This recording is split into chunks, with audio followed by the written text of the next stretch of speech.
Good morning. Say good morning, Frankie.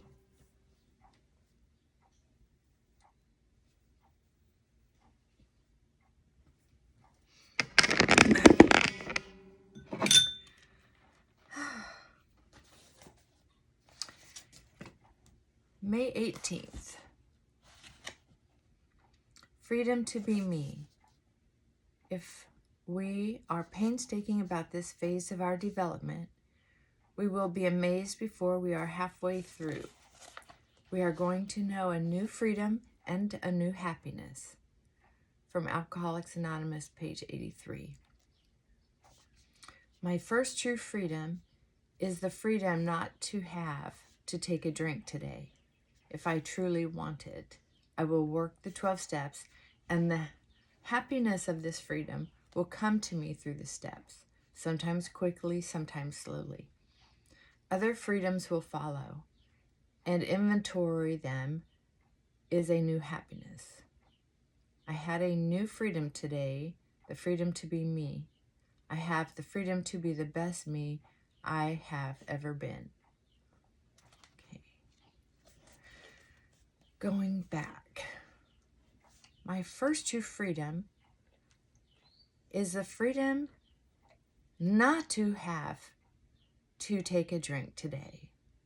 If I truly want it, I'll work the 12 steps, and the happiness of this freedom will come to me through the steps, sometimes quickly, sometimes slowly.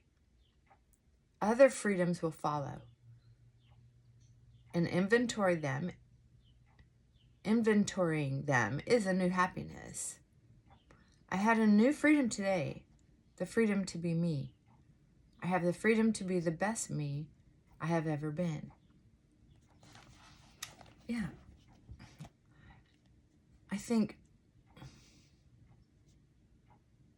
what's interesting is that other freedoms will follow, and inventorying them is a new happiness. Like we do a defects of character inventory, but we also can do gratitude inventory. And one of the freedoms that comes is the honesty, open-mindedness, and willingness to just try, whether it's AA program or any God or anything that helps you figure out why you are in this body on this planet at this time, and what are you going to do with it? So one of the freedoms I got was this openness, this idea that my first true freedom is a freedom not to have to take a drink today. So the idea was I can replace, as I go through sobriety, it worked with alcohol, then it worked with the prescriptions my doctor made for me that I became addicted to. And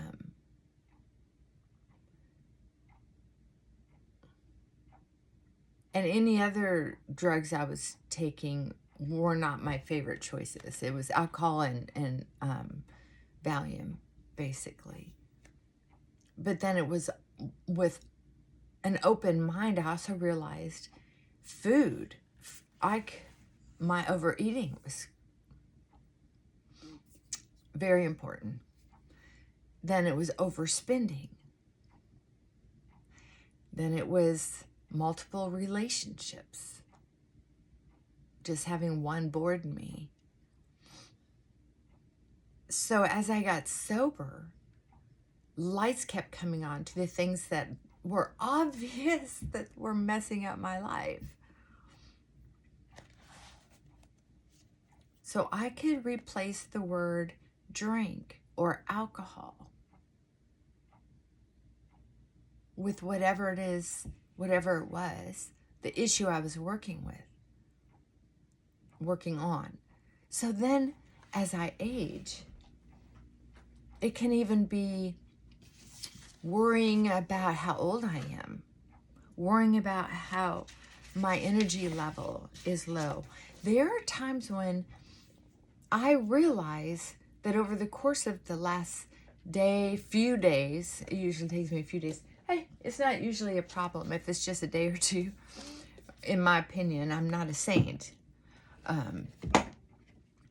Is that if it's starting to be noticeable energy that I'm spending on rumination on an idea that's negative, then I can work the steps, starting with one, on that particular topic. I was experiencing some anxiety with continuing to take all those supplements after I got two clear cancer tests, breast cancer and then the Gallery test. And I'll retake them at some point, probably at a 6 month. I already did the breast cancer at 6 months, and it's still clear. So I'll do it again at the 1 year mark in 6 more months. So, but I couldn't quit thinking. I couldn't get myself to quit thinking about it. About, should I start all those supplements again? Should I continue taking all those as if I still have cancer? Should I? And then feeling guilty that I wasn't taking them, but feeling repulsed about finally trying to decide to start taking them. And so I just, I decided to try some different things instead of the supplements, just to give myself a break. So I'm exploring methylene blue, ECAC tea tincture, because the tea started making me sick, nauseous, just almost a repulsion, and DMSO. Those are the things that I'm using now, and I was also still doing ivermectin 4 days a week, but I've cut back on that too.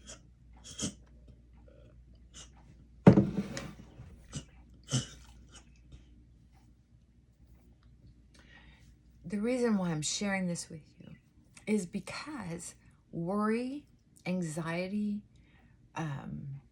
negative thinking about myself, that's shaming myself. Like, what's wrong with me? Why can't I do this? Why can't I do that? And then if I work out in the yard at almost 64 years old, I get tuckered out before I did when I was 30. I'm like, what's wrong with me? What's wrong with me? It's like, I had muscle atrophy for like 2 years going through all of this. I was exhausted for a year and a half before I even knew I had a lump in my chest. So, being very hard on myself, and that's not helpful. And then wonder why I'm either overeating or undereating. It's like, I don't have a fear of drinking again or doing drugs again. And I really don't have a fear of being too heavy again. But at this point, my body and my anxiety work differently together. And I have a concern about being too thin. So it's still it may not be Overeaters Anonymous, but in my mind, I can change those words around again, because I have an open, willing, honest mind, that if I need help with something, I can just change the words around a little bit. So I'm under eating. So working the steps on that, here's something else I found out.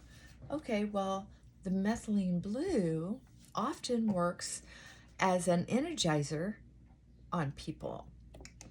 So that means if you're trying to lose weight and take care of your health, there you go. It's actually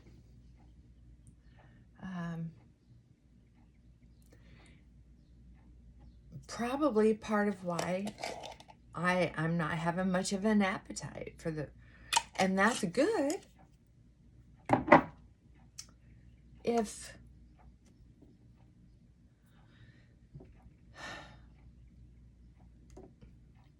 that's what I want. But here's the thing, I don't want to lose weight. So how I'm looking at it is, if I accept the fact that I'm losing weight, and I know I can gain weight again because my health is good enough that I can process food and gain weight. I know this to be true. I came to believe a power greater than myself can restore me to sanity.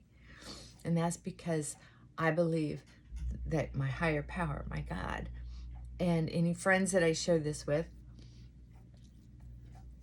and my own sanity understands if I eat more, I'll gain more weight. But I want to gain the right weight. I don't want to gain the wrong weight. So it's about, am I eating the foods that naturally make me healthier? And part of that is, for me, eating, I know this is going to sound so barbarish, but for me, meat and potatoes, rice, butter, olive oil, along with vegetables, is the way I do that. I have always been mostly repulsed by fruit. I don't know why. It's not fair. I seldom am able. It's like if someone gives you a sour ball, if you don't like sour balls, why would you eat them? And that's how I am. That most fruit just tastes sour to me. So I have to fool myself into eating fruit by covering it up with stuff like yogurt or ice cream. I know.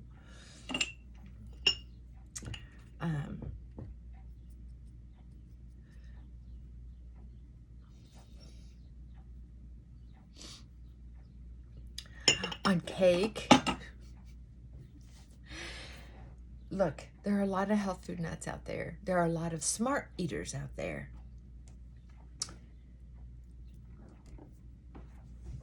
I've eaten a lot of bad food throughout my life, fairly consistently, but I've also eaten some delicious food throughout my whole life. I've also eaten fairly healthy for certain amounts of time throughout my life. So I've eaten terribly for a certain amount of time. Oh my goodness, I'm not embarrassed anymore, but there was a time when I would not have admitted the way I ate. Oh my goodness, no. It was embarrassing. Or drank. So anyway,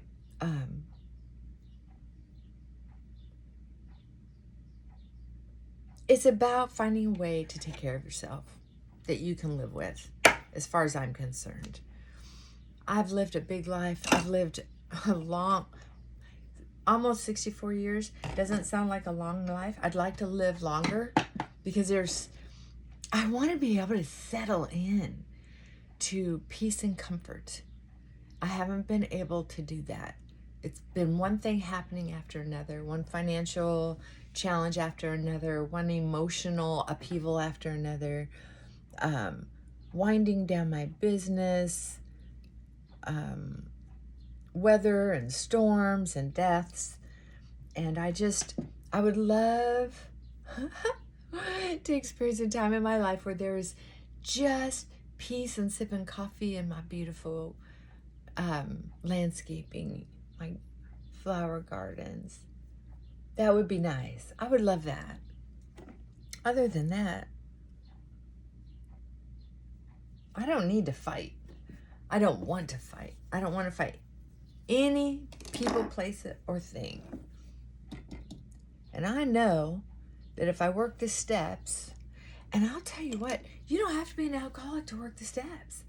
You can transform anything, just like some people believe the Bible is good for everybody or whatever religion. Some people, I met a lady years ago, just loved her. My goodness, she was very good friends with my ex-mother-in-law. And, oh my gosh, what a sweet woman. I loved her so much. I wish she had been my mother-in-law. It would have been so nice. And I wish I had been more open-minded with my with my ex-mother-in-law. I was still so newly sober and still so judgmental and shitty person. Impatient, judgmental, whatever. But anyway, she went to Weight Watchers for years after she lost the amount of weight she wanted to lose, because it kept her on track and it helped her with her mental health, with daily living. And I'll always remember that. And that's she was one of the ladies who helped me realize, since I was new in sobriety and I was using the AA program to help me, it made me realize that sticking with something that works, whether I've reached my goal or not, is a very healthy way to live life. That's a commitment to a lifestyle. And you show commitment to yourself through how you're living your life, what you allow in your life, and what you're willing to let go in your life, and what you really want to hold on to. You know, where are your commitments? Not just to that program, but what is that program that you're participating with? What's it encouraging you to hold on to or let go in your life? Very interesting. I was so immature that I just didn't have a way to figure all that out. The freedom that comes with, and that's what the reading, I'll think of the word freedom for the rest of the day, is the freedom of not having to do the same thing over and over and over again, getting stuck with the same results.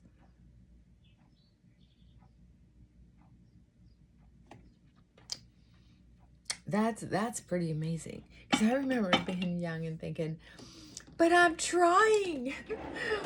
Why do things keep turning out the same, right? And it was because I was trying to do the same thing, only a little different, instead of stop doing that thing, whatever that thing was.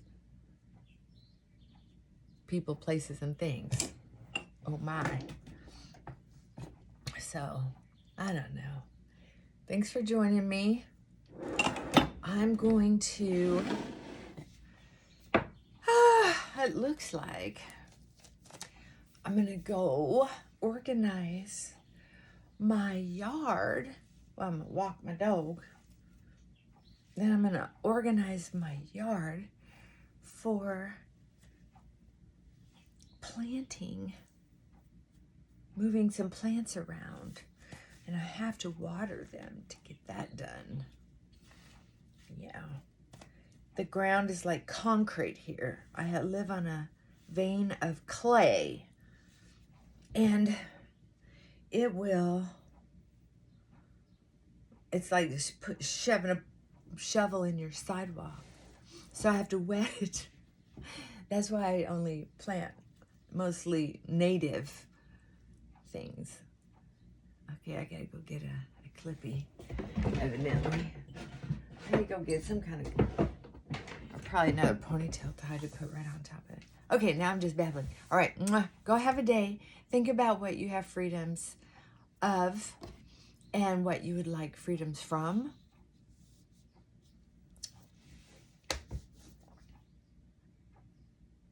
Yeah, it's a big topic. All right, bye for now.